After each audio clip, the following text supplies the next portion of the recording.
ಮುಖ್ಯಮಂತ್ರಿ ಒಬ್ಬ ರಾಮ್ಲು ಅನ್ನೋರ್ನ ಮಾಡಿಕೊಡಂತ ಕೆಲಸ ಈ ಸಮುದಾಯಕ್ಕೆ ನಮ್ಮ ಸರ್ಕಾರ, ಬಿಜೆಪಿ ಸರ್ಕಾರ ಮಾಡಿತ್ತು. ಮಾಡಿದ ನಂತರ ನಮ್ಮ ಸರ್ಕಾರ ಇವತ್ತೇನು ಬಹಳಷ್ಟು ವರ್ಷಗಳಿಂದ ನಾವು ಏನ್ ಹೇಳ್ಕೊಂತ ಬರ್ತಾ ಇದ್ವೋ, ನಮ್ಮ ಸರ್ಕಾರ ಅಧಿಕಾರಕ್ಕೆ ಬಂದ ನಂತರ ನಮ್ಮ ಸರ್ಕಾರ ಅಧಿಕಾರಕ್ಕೆ ಬಂದ ನಂತರ ಒಂದು ಸಚಿವಾಲಯವನ್ನು ಮಾಡಿಕೊಡ್ತೀವಿ, ಅದಕ್ಕೆ ಸಂಬಂಧಪಟ್ಟಿದಂತ ಮಂತ್ರಿ ಮಾಡಿಕೊಡ್ತೀವಿ, ಜೊತೆಲಿ ಮೀಸಲಾತಿಯನ್ನು ಕೊಡ್ತೀವಿ. 3% ಇರುವಂತಹ ಮೀಸಲಾತಿ 1953ರಲ್ಲಿ 3% ಮೀಸಲಾತಿ ಇವತ್ತು ಕೂಡ ಭಾರತೀಯ ಜನತಾ ಪಾರ್ಟಿ ಸರ್ಕಾರ ಅಧಿಕಾರಕ್ಕೆ ಬರಲಿದ್ದು ಮುಂಚೆ ಕೂಡ 3% ಮೀಸಲಾತಿತ್ತು. ನಮ್ಮ ಸರ್ಕಾರ ಅಧಿಕಾರಕ್ಕೆ ಬಂದ ನಂತರ 7% ಮಾಡಿದ್ವಿ. ಪರಿಶಿಷ್ಟ ಜಾತಿಗಳ 15ರಿಂದ 2% ಜಾಸ್ತಿ ಮಾಡಿ 17% ಮೀಸಲಾತಿ ಮಾಡಿದ್ವಿ. ಇವತ್ತು ಮಾಡಿದ ನಂತರ ಈ ಸರ್ಕಾರ ಅಧಿಕಾರಕ್ಕೆ ಬಂದ ನಂತರ ಇವತ್ತು ಏನು ವಾಲ್ಮೀಕಿ ನಿಗಮದಲ್ಲಿ ಒಬ್ಬ ಅಮಾಯಕ ಅಧಿಕಾರಿ ಆತ್ಮಹತ್ಯೆ ಮಾಡಿಕೊಂಡ ಚಂದ್ರಶೇಖರ್ ಅನ್ನೋರು ಆತ್ಮಹತ್ಯೆ ಮಾಡಿಕೊಂಡ. ಯಾವ ಮನುಷ್ಯ ಕೂಡ ಸಾಯುವಂತ ಸಂದರ್ಭದಲ್ಲಿ ಯಾವ ಮನುಷ್ಯ ಕೂಡ ಸುಳ್ಳು ಹೇಳಕ್ ಹೋಗಲ್ಲ. ಅವನು ಆತ್ಮಹತ್ಯೆ ಮಾಡ್ಕೊಂಡಂತ ಸಂದರ್ಭದಲ್ಲಿ ಕೂಡ ಬಹಳ ಸ್ಪಷ್ಟವಾಗಿ ಉಲ್ಲೇಖನ ಮಾಡ್ತಾರ. ಮೌಖಿಕ ಆದೇಶ ಮಂತ್ರಿಗಳಿತ್ತು. ಆ ಮೌಖಿಕ ಆದೇಶ ಮಂತ್ರಿಗಳು ಇರೋ ಕಾರಣ ಈ ಹಣ ಇವತ್ತು ಒಂದು ಬ್ಯಾಂಕಿನಿಂದ ಇನ್ನೊಂದು ಬ್ಯಾಂಕ್ ಹೋಗಿ ಅಲ್ಲಿ ಬ್ಯಾಂಕ್ ಖಾತೆಯನ್ನು ಓಪನ್ ಮಾಡಿ 187 ಕೋಟಿ ರೂಪಾಯಿ ಹಣ ಹತ್ತಿರ ಎಷ್ಟಿಗೆ ಸಂಬಂಧಪಟ್ಟಿರುವಂತದ್ದು 87 ಕೋಟಿ ರೂಪಾಯಿ ಹಣ. ಆ ಹಣ ಇವತ್ತು ಎಲ್ಲಿಗೆ ಹೋಗಿದೆ ಅಂದ್ರೆ ಅದು ಎಲ್ಲ ತೆಲಂಗಾಣಕ್ಕೆ ವರ್ಗಾವಣೆ ಮಾಡಿದ್ದಾರೆ. ಆ ತೆಲಂಗಾಣಕ್ಕೆ ವರ್ಗಾವಣೆ ಮಾಡಿದಂತ ಹಣ ಎಲ್ಲಿ ಡ್ರಾ ಮಾಡ್ತಾರೆ ಅಂದ್ರೆ ಯಾವುದೋ ಒಂದು ಸೆಕ್ಯೂರಿಟಿ ಏಜೆನ್ಸಿ ಕಂಪನಿಯಲ್ಲಿ ಡ್ರಾ ಮಾಡ್ತಾರೆ. ಜೊತೆಲಿ ಯಾವುದೊಂದು ಚಿನ್ನದ ಅಂಗಡಿಯಲ್ಲಿ ನಮ್ಮ ಪರಿಶಿಷ್ಟ ಜಾತಿ ಪರಿಶಿಷ್ಟ ಪಂಗಡಗಳ ಹಣ ಆ ಚಿನ್ನದ ಅಂಗಡಿಯಲ್ಲಿ ಡ್ರಾ ಮಾಡ್ತಾರೆ. ವೈನ್ ಶಾಪ್ಗಳಲ್ಲಿ ಡ್ರಾ ಮಾಡ್ತಾರೆ. ವೈನ್ ಶಾಪ್ಗಳಲ್ಲಿ ಬಳ್ಳಾರಿಯಲ್ಲಿ ಇವತ್ತು ಯಾರೋ ಒಂದು ಕಂಪನಿ ಇಟ್ಕೊಂಡಿರಂತ ಮನುಷ್ಯರು ಮೈನಿಂಗ್ ಕಂಪನಿ ಇಟ್ಕೊಂಡಂತ ಅವ್ರ ಜೊತೆಲಿ ಹಣ ಡ್ರಾ ಮಾಡ್ತಾರೆ. ಅಂದ್ರೆ ಸರ್ಕಾರದ ಹಣ ಯಾರ್ದು ಹಣ ಅಂತೇಳಿ ಇವರು ಡ್ರಾ ಮಾಡಿಕೊಂಡಕ್ಕೆ ಯಾರು ಅಧಿಕಾರ ಕೊಟ್ಟರು? ನಾನು ಸರ್ಕಾರನ ಒಂದೇ ಕೇಳ್ತೀನಿ, ಮುಖ್ಯಮಂತ್ರಿಗಳೇ ಇವತ್ತು ತಮಗೆ ಮಾಹಿತಿ ಇಲ್ಲಾರ್ದಂತೆ ಇದು ನಡೀತಾ.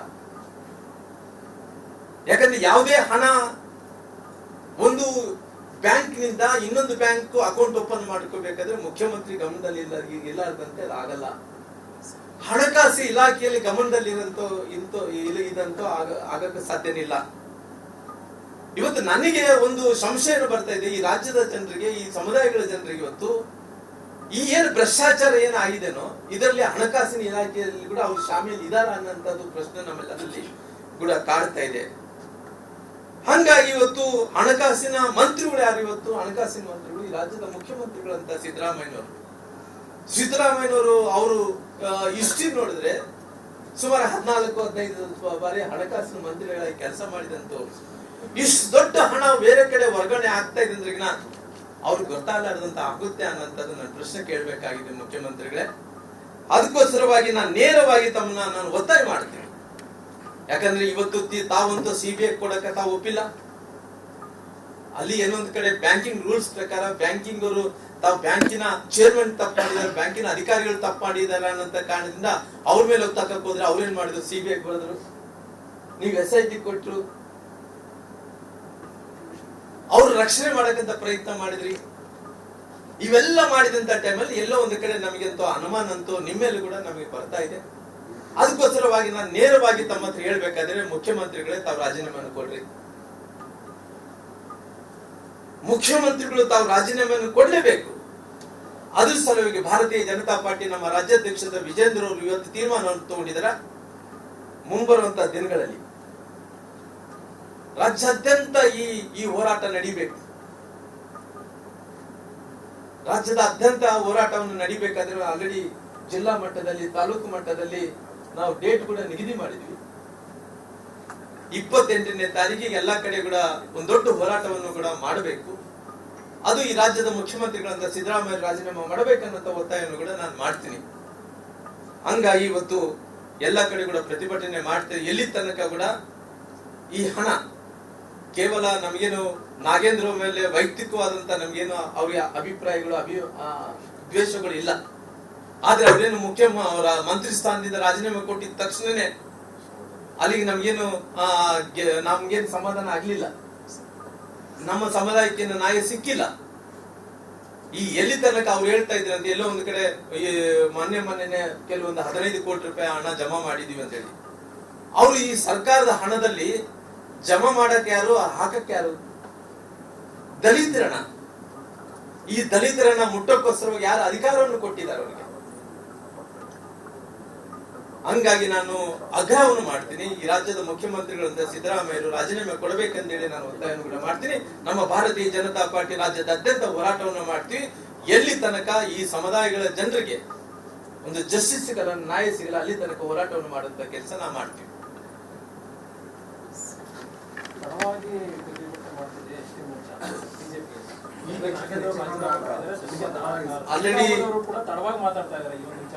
ಆಲ್ರೆಡಿ ನಾವು ರಾಜ್ಯದಲ್ಲಿ ಎಲ್ಲಾ ಕಡೆ ಕೂಡ ಆಲ್ರೆಡಿ ನಾವು ಪ್ರತಿಭಟನೆಯನ್ನು ಕೂಡ ಮಾಡಿದ್ದೇವೆ. ಬಳ್ಳಾರಿಯಲ್ಲಿ ಕೂಡ ದೊಡ್ಡ ಮಟ್ಟದಲ್ಲಿ ಪ್ರತಿಭಟನೆ ಮಾಡಿದ್ದೇವೆ. ಹಂಗಾಗಿ ಇನ್ನ ಮುಂದೆ ಇದನ್ನು ಇಲ್ಲಿಗೆ ನಿಲ್ಲಿಸಬಾರ್ದು ಅನ್ನೋ ಕಾರಣದಿಂದ ಈ ಶತಮಾನದ ದೊಡ್ಡ ಭ್ರಷ್ಟಾಚಾರ ಇದೆ. ಅದು ದಲಿತರು ಮತ್ತು SC/ST ಜನಾಂಗದ ಹಣವನ್ನು ಭ್ರಷ್ಟಾಚಾರ ಮಾಡಿದಂತ ಈ ಸರ್ಕಾರಕ್ಕೆ ಇನ್ನು ಮುಂದೆ ಈ ಸರ್ಕಾರಕ್ಕೆ ಎಲ್ಲೊಂದು ಕಡೆ ನಾವು ಚಾಟಿ ಬೀಸಬೇಕು. ಈ ಸರ್ಕಾರ ಇನ್ನು ಮುಂದೆ ಈ ರೀತಿ ಮಾಡಿದಂತ ಟೈಮಲ್ಲಿ ದೊಡ್ಡ ಮಟ್ಟದಲ್ಲಿ ಹೋರಾಟವನ್ನು ಮಾಡ್ತಾರ ಅನ್ನಂತ ರೀತಿಯಲ್ಲಿ ಆಗಬೇಕು ಅನ್ನೋ ಕಾರಣದಿಂದ ಈ ರೀತಿ ಹೋರಾಟವನ್ನು ಮಾಡ್ಬೇಕಂತೇಳಿ ತೀರ್ಮಾನವನ್ನು ತಗೊಂಡಿದೆ. ನಿರಂತರ ಹೋರಾಟ ಮಾಡ್ಕೊಂಡು ಬಂದಿದೆ ಸರ್. ಈಗ ನೀವು CBIಗೆ ಕೊಡ್ತಾ ಇಲ್ಲ ಅಂತ ಹೇಳಿದ್ರಿ, ನೀವು ಹೆಚ್ಚಿನ ಪ್ರಸಕ್ತ ಒತ್ತಾಯ ಮಾಡಬಹುದಲ್ಲ? ಆಲ್ರೆಡಿ ಆಟೋಮೆಟಿಕ್ ಬ್ಯಾಂಕಿಂಗ್ ರೂಲ್ಸ್ ಪ್ರಕಾರ ಯಾವುದೇ ಒಂದು ವಿಚಾರ 3 ಕೋಟಿ ಮೇಲೆ ಬ್ಯಾಂಕಿಂಗ್ ಅಲ್ಲಿ ಹಗರಣ ಭ್ರಷ್ಟಾಚಾರ ಆದ್ರೆ ಆಟೋಮೆಟಿಕ್ ಆಗಲಿ CBIಗೆ ಹೋಗೇ ಹೋಗುತ್ತೆ.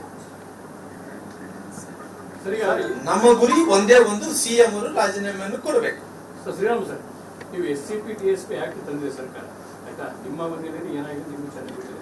ನಾನು ಭ್ರಷ್ಟಾಚಾರ ಆಗಿದ್ದು ಈಗ ಈ ಹಗರಣ ತಗೊಂಡೆ ನಿಮ್ಮ ಸರ್ಕಾರದ ಅವಧಿಯಲ್ಲಿ ಕೂಡ ಈ ಪರಿಣಾಮಕಾರಿಯಾಗಿ ಅದು ಇಂಪ್ಲಿಮೆಂಟ್ ಆಗಲಿ. SCP TSP ನಿಮಗೆ ರಾಜ್ಯ ಸರ್ ನಿಮಗೆ ಗೊತ್ತಿದೆ ಅಂಕಿಅಂಶಗಳು. ಅಂದ್ರೆ ಯಾವ ಪಕ್ಷದ ಸರ್ಕಾರ ಬಂದರೂ ಕೂಡ ಒಂದು ಆಕ್ಟ್ ಅಂತ ಅಷ್ಟೇ ಮಾಡೋದು SCP TSP ನ ಎಕ್ಸಾಂಪಲ್ ಹೇಳ್ತಾರೆ. ಅಂದ್ರೆ ನಿಮಗೆ ಶ್ರೀರಾಮ್ ಸರ್ ನಿಮ್ಗೆ ಚೆನ್ನಾಗಿ ಗೊತ್ತಿದೆ. ಬಹುತೇಕ ರಾಜ್ಯದ ಅನೇಕ ಭಾಗದಿಂದ ನಿಮ್ಮನ್ನು ಭೇಟಿ ಆಗ್ತೀವಿ ನಾವು ಗಮನಿಸ್ತೇವೆ. ಅಂದ್ರೆ ಎಲ್ಲೋ ಆ ಒಂದು ಆಕ್ಟ್ ಇಂಪ್ಲಿಮೆಂಟೇಷನ್ ಫೇಲ್ಯೂರ್ ಆಗ್ತದೆ ಅಂತ ಹೇಳ್ತಾರೆ. ನನಗೆ ಬಹಳ ಸ್ಪಷ್ಟವಾಗಿ ಈ SC/ST ಸಮುದಾಯಗಳಿಗೆ ಸಂಬಂಧಪಟ್ಟಿರುವಂತ ಆಕ್ಟ್ ಏನ್ ಮಾಡಿದಾರೋ 24% ಹಣ ಏನಿದೆ ಅದು ತೆಗೆದಿಡ್ಬೇಕಾಗಿತ್ತು. ಒಂದು ಕೋವಿಡ್ ಬಂದಂತ ಸಂದರ್ಭದಲ್ಲಿ ಮಾತ್ರ ಅಲ್ಲಿ ಅದು ಆಗ್ಲಿಲ್ಲ ಅನ್ನೋದು ಬಿಟ್ರೆ ಉಳಿದ ಎಲ್ಲ ಸಂದರ್ಭದಲ್ಲಿ ಆ ಸಮುದಾಯಗಳಿಗೆ ಜಸ್ಟಿಸ್ ನ್ಯಾಯವನ್ನು ಕೊಡುವಂತ ಕೆಲಸ ಎಲ್ಲಾ ಸರ್ಕಾರಗಳು ಮಾಡಿದ. ಆದ್ರೆ ಯಾವ ಸರ್ಕಾರಗಳು ಈ ರೀತಿ ನಿಗಮಗಳಲ್ಲಿ ಇದ್ದಂತ ಡೆಪಾಸಿಟ್ ಅಮೌಂಟ್ ಏನು ಈ ನಿಗಮಗಳಲ್ಲಿ ಸ್ವಲ್ಪ ತೆಗೆದಿಟ್ಟುಕೊಂಡು ಬಂದಿರ್ತಾರೋ ಆ ಹಣವನ್ನು, ಸರ್ಕಾರದ ಹಣವನ್ನು ಡ್ರಾ ಮಾಡ್ಬೇಕನ್ನಂತ ಕೆಲಸ ಯಾವ ಸರ್ಕಾರಗಳು ಮಾಡಲಿಲ್ಲ. ಸರ್, ಆ ಹಣ ಡ್ರಾ ಮಾಡಕ್ಕೆ ಪವರ್ ನಿಮ್ಮ ಮಿನಿಸ್ಟರ್ ಕನ್ಸರ್ನ್ ಮಿನಿಸ್ಟರ್ ಯಾರು ಇರಕ್ಕೆ ಪವರ್ ಇರಲ್ಲ. ಅದು ಒಬ್ಬ ಅಧಿಕಾರಿ ಅಂತ ಇರ್ತಾನೆ, ಸೆಕ್ರೆಟರಿ ಅಂತ ಇರ್ತಾನೆ, ಡೈರೆಕ್ಟರ್ ಅಂತ ಇರ್ತಾನೆ. ಅವರು ಕೂಡ ಒಂದು 5 ಲಕ್ಷಕ್ಕಿಂತ ಕಡಿಮೆ ಇರಲ್ಲ. ಬಟ್ ಅದು ಅಧಿಕಾರಿಗಳಲ್ಲಿ ಎಲ್ಲರೂ ಶಾಮೀಲ್ ಆಗಿದ್ದಾರೆ. ಆ ಇದು ನೀವು ಹೆಂಗ್ ಹೋರಾಟ ಇದು ಮಾಡ್ತಾರೆ ಅಂತ ಅಲ್ಲಿ ಒಬ್ಬರೇ ಶಾಮೀಲ್ ಇಲ್ಲ. ನೋಡ್ರಿ ಸರ್, ಇವತ್ತು ನಿಮಗೆ ಅನುಭವ, ನನಗೆ ಕೂಡ ಸ್ವಲ್ಪ ಅನುಭವ ಇದೆ. ಯಾಕಂದ್ರೆ ಯಾವುದೇ ಮಂತ್ರಿಗಳು ಇದ್ದಂತ ಟೈಮಲ್ಲಿ ಕೂಡ ಅದಕ್ಕೆ ಒಬ್ಬ ಸೆಕ್ರೆಟರಿ ಇರ್ತಾನ, ಕಮಿಷನರ್ ಇರ್ತಾನ, ಡೈರೆಕ್ಟರೇಟ್ ಇರ್ತಾನ. ನಂತರ ಅವೆಲ್ಲ ಕೂಡ ಕಾನೂನುಬದ್ಧವಾಗಿ ಯಾವುದೇ ಕೆಲಸಗಳು ಕೊಡಬೇಕು, ಯಾವುದೇ ಹಣವನ್ನು ಮಂಜೂರಾತಿಯನ್ನು ಮಾಡ್ಬೇಕಾದ್ರೆ ಎಲ್ಲ ಪ್ರೊಸೀಜರ್ ಕೂಡ ಇರ್ತಾವ. ಮತ್ತೆ ಪುನಃ ಹಣಕಾಸಿನ ಇಲಾಖೆಯಲ್ಲಿ ಕೂಡ ನಾವು ಅಪ್ರೂವಲ್ ತಗೋಬೇಕು. ಇವೆಲ್ಲ ಇಲ್ಲಾರ್ದಂತೆ ಇವತ್ತು ಯಾರದೇ ಗಮನಕ್ಕಿಲ್ಲಾರ್ದಂತೆ ಇವತ್ತು ಆ ಮನುಷ್ಯ ಇವತ್ತೇನು ಚಂದ್ರಶೇಖರ್ ಅವರು ಡೆತ್ ಆದ್ಮೇಲೆ ಮಾತ್ರ ಹೊರಗಡೆ ಬಂದಿದೆ. ಅಕಸ್ಮಿತವಾಗಿ ಡೆತ್ ಆಗ್ಲಿಲ್ಲ ಅಂದ್ರೆ ಇವ್ರು ಹಿಂಗೆ ಮುಂದುವರ್ಸೋರಾಗ್ತಿತ್ತು. ಹಂಗಾಗಿ ಇವತ್ತು ಇದನ್ನ ಬಹಳ ಸ್ಪಷ್ಟವಾಗಿ ಪೂರ್ಣ ಜವಾಬ್ದಾರಿ ಮುಖ್ಯಮಂತ್ರಿಗಳು ತಗೋಬೇಕಾಗುತ್ತೆ. ಹಣಕಾಸಿನ ಮಂತ್ರಿಗಳು ಅವರೇ ಇರೋ ಕಾರಣ ಅದಕ್ಕೋಸ್ಕರವಾಗಿ ನಾವು ಮುಂದಿನ ಹೋರಾಟ ಇದು ಮುಖ್ಯಮಂತ್ರಿಗಳ ರಾಜೀನಾಮೆ ಕೊಡಬೇಕಂತೇಳಿ ಹೋರಾಟವನ್ನು ಮಾಡ್ತೇವೆ. ರಾಜೀನಾಮೆ ಕೊಡ್ಬೋದಾ, ಕೊಡ್ತಾರಂತ ನೋಡ್ರಿ, ನಮ್ದು ಹೋರಾಟ ಮಾಡೋದು ನಮ್ಮ ಹಕ್ಕು. ನಮ್ಮ ಸಮಾಜಕ್ಕೆ ನ್ಯಾಯ ಕೊಡಿಸ್ಬೇಕು ಅನ್ನೋ ಕಾರಣದಿಂದ ಹೋರಾಟವನ್ನು ಆಲ್ರೆಡಿ ಮಾಡಿದ್ವಿ, ಪುನಃ ಮುಂದುವರಿಸಂತ ಕೆಲಸ ಮಾಡ್ತೀವಿ. ನಾಗೇಂದ್ರ ಅವ್ರದ್ದೇ ರಾಜೀನಾಮೆಯನ್ನು ನಾನು ಕೇಳಿಲ್ಲ ಅಂತ ಅಲ್ಲ, ನಾನು ಇವತ್ತು ಕೇವಲ ನಾಗೇಂದ್ರ ಅವರು ರಾಜೀನಾಮೆ ಅವರು ಅಲ್ಲಿ ಕೊಟ್ಟಿರೋ ಕಾರಣ ಸಮಾಧಾನ ಏನಿಲ್ಲ ನಮಗೆ. ಅವ್ರ ಮೇಲೆ ನಮಗೆ ವೈಯಕ್ತಿಕವಾದಂತ ದೇಶಗಳು ಏನಿಲ್ಲ. ಎಲ್ಲ ಒಂದು ಕಡೆ ಅವರು ಬಲಿಪಶು ಆಗಿದ್ದಾರೆ. ಅವ್ರು ಏನು ಬಲಿಪಶು ಆಗಿದ್ದಾರೆ, ಇದಕ್ಕೆ ಹಿಂದ್ಗಡೆ ಯಾರಿದ್ದಾರೆ? ನಾಗೇಂದ್ರ ಅವ್ರು ತಪ್ಪಿಲ್ಲ. ಅಲ್ಲ, ನಾನು ತಪ್ಪಿಲ್ಲ ಅಂತ ಹೇಳ್ತಾ ಇಲ್ಲ. ಅವರು ಇವತ್ತು ಹಣಕಾಸಿನ ಮಂತ್ರಿಗಳಿದ್ದಂತ ಟೈಮಲ್ಲಿ, ಮುಖ್ಯಮಂತ್ರಿಗಳಿದ್ದಂತ ಟೈಮ್ ಅವ್ರ ರೆಸ್ಪಾನ್ಸಿಬಿಲಿಟಿ ಇರ್ಬೇಕಾಯ್ತು. ಯಾರು ಅಕಸ್ಮಿತವಾಗಿ ನಾಗೇಂದ್ರ ಅವರು ರಾಜೀನಾಮೆ ಕೊಟ್ಟಿದ್ದ ನಂತರ ಇವತ್ತು ಅಲ್ಲಿ ಮುಗಿದೋಯ್ತಾನ? ಅಲ್ಲ, ಯಾರು ಮೂಲ, ಯಾರು ತಪ್ಪಿದಸ್ಥರಿದ್ದಾರೆ ಅವ್ರಿಗೆ ಶಿಕ್ಷೆ ಆಗಬೇಕು. ಯಾರಿಂದ ಬಲಿಪಶು ಆಗಿದೆ ಸರ್ ನಾಗೇಂದ್ರ ಅವರು? ಸರ್ಕಾರ ನಾನ್ ಬಲಿಪಶು ಅಂತೀರಂದ್ರೆಗಿನ ಅವ್ರು ರಾಜೀನಾಮೆ ಕೊಟ್ಟಿದ ತಕ್ಷಣ ಅಲ್ಲಿ ಮುಗಿದೋಗಿದ್ದಂತದಲ್ಲ.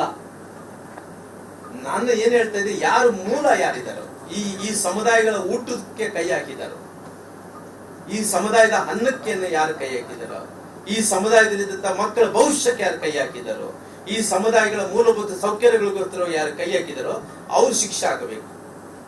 ಅಲ್ಲಿ ತನಕ ನಮ್ಮ ಹೋರಾಟವನ್ನು ನಿಲ್ತಾರೆ. ಅಂದ್ರೆ ನಿಮಗೆ ಸರ್ ಅನುಮಾನ ಇದೆಯಾ ಸರ್ ಯಾರ ಮೇಲಾದ್ರೂ? ಅಂದ್ರೆ ನಾಗೇಂದ್ರ ಅವ್ರನ್ನ ಬಲಿಪಶು ಮಾಡ್ತಾರೆ ಅಂತ ಅನ್ನೋದಾದ್ರೆ ಅದ್ರ ಹಿಂದೆ ನಿಮ್ಮ ಅನುಮಾನದ ವ್ಯಕ್ತಿ ಅಥವಾ ಇವತ್ತು ವ್ಯವಸ್ಥೆ ಯಾವುದು? ನಮಗೆ ಒಂದು ಬಹಳ ಸ್ಪಷ್ಟವಾಗಿ ಹೇಳ್ತಾ ಇದ್ದೀನಿ, ಹಣಕಾಸಿನ ಇಲಾಖೆಯಲ್ಲಿದ್ದಂತ ಅಧಿಕಾರಿಗಳು ಎಲ್ಲೋ ಒಂದು ಕಡೆ ಅವರು ಕೂಡ ತಪ್ಪು ಮಾಡ್ತಾ ನೋಡ್ತಾ ಇದಾರೆ ಅನ್ನೋಂಥದ್ದು ನಮ್ಮ ಪ್ರಶ್ನೆ ಆಗಿದೆ. ಅದ್ರ ಮೇಲೆಗಡೆ ಹಣಕಾಸಿನ ಮಂತ್ರಿಗಳು ಕೂಡ ಅವ್ರ ಗಮನದಲ್ಲಿಟ್ಟು ಬೇರೆ ರಾಜ್ಯಕ್ಕೆ ವರ್ಗಾವಣೆ ಮಾಡಿ ಅಲ್ಲಿದ್ದಂತ ಅವ್ರ ಪಾರ್ಟಿ, ಕಾಂಗ್ರೆಸ್ ಪಾರ್ಟಿ ಅನುಕೂಲ ಆಗ್ಬೇಕಂತೇಳಿ ಇದೆಲ್ಲ ಕೂಡ ಮಾಡಿದ್ದಾರೆ ಅನ್ನೋಂಥದ್ದು ಕೂಡ ನಮಗೆ ಅನುಮಾನ ಕಾಡ್ತಾ ಇದೆ. ಅಲ್ಲಿ ಲೋಕಸಭೆ ಚುನಾವಣೆಗಳು ನಡೀತಾ ಇದ್ವು, ಅವತ್ತಿನ ಸಂದರ್ಭದಲ್ಲಿ ಇಲ್ಲಿ ವಿಧಾನಸಭೆ ಚುನಾವಣೆಗಳು ನಡೀತಾವ ರಾಜ್ಯದಲ್ಲಿ. ಆ ಸಂದರ್ಭದಲ್ಲಿ ಇಲ್ಲಿ ಆತ್ಮಹತ್ಯೆ ಆಗುತ್ತೆ, ಅಲ್ಲಿ ಈ ಸಂದರ್ಭದಲ್ಲಿ ಆತ್ಮಹತ್ಯೆ ಆದಂತ ಇವೆಲ್ಲ ಕೂಡ ಹಗರಣಗಳು ಹೊರಗಡೆ ಬರ್ತಾವ. ಸಂಬಂಧಪಟ್ಟ ಇಲಾಖೆ ಹೊಣೆಯಾಗಿದೆ ಅಂತ ಅರ್ಥ. ಆರ್ಥಿಕ ಇಲಾಖೆ ಇದಕ್ಕೆ ಸಂಪೂರ್ಣವಾದಂತ ರೆಸ್ಪಾನ್ಸಿಬಿಲಿಟಿ, ಸಿಎಂ ರೆಸ್ಪಾನ್ಸಿಬಿಲಿಟಿ. ಈಗ ಹಂಗಾದ್ರೆ ನಿಮ್ಮ ಸುದ್ದಿಗೋಷ್ಠಿ ಒಂದು ತಾತ್ಪರ್ಯ ನಾಗೇಂದ್ರ ಅವರ